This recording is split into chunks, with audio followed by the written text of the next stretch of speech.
নমস্কার। আজকে মধ্যপ্রদেশ ভবনে আমাদের জল শক্তি মন্ত্রী আরসি পটনের সঙ্গে সাক্ষাৎকার।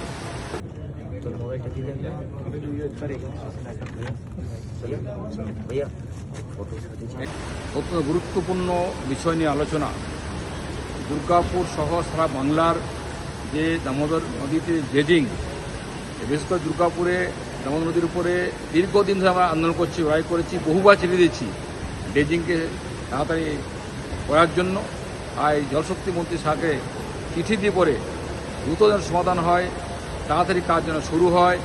দুর্গাপুরে জল কষ্ট আছে মানুষ, ড্রেজিং হয়ে যায়, দুর্গাপুরে সার্বিকভাবে যে ইন্ডাস্ট্রি আসছে, সেমিকন্ডাক্টর ইউনিট আসছে, সর্বত্র জলের ক্ষেত্রে সুবিধা হবে এবং দুর্গাপুর মানুষের আর কোনো জল কষ্ট হবে না।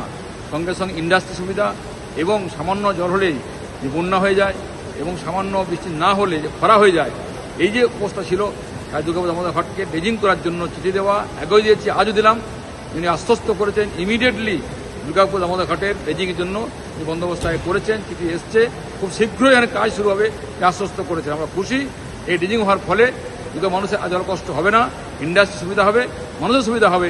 আজকে দুর্গাপুর সফরে, দিল্লি সফরে এসে অত্যন্ত আমরা গর্বিত যে তিনজন কেন্দ্রীয় মন্ত্রীর সঙ্গে সাক্ষাৎকার এবং তার কার্যালয় করার জন্য যে আহ্বান করেছিলাম, এসছিলাম, কথাবার্তা বললাম। আমি খুশি, মন্ত্রীও আশ্বস্ত করেছেন যে শীঘ্রই কাজ শুরু হবে। ধন্যবাদ জানাচ্ছি মন্ত্রীমশাইকে, ধন্যবাদ সুকান্ত মজুমদারকে, তিনি এই কাজ করে দিয়েছেন বলেই আমরা এই কাজটা করতে পারলাম। ধন্যবাদ।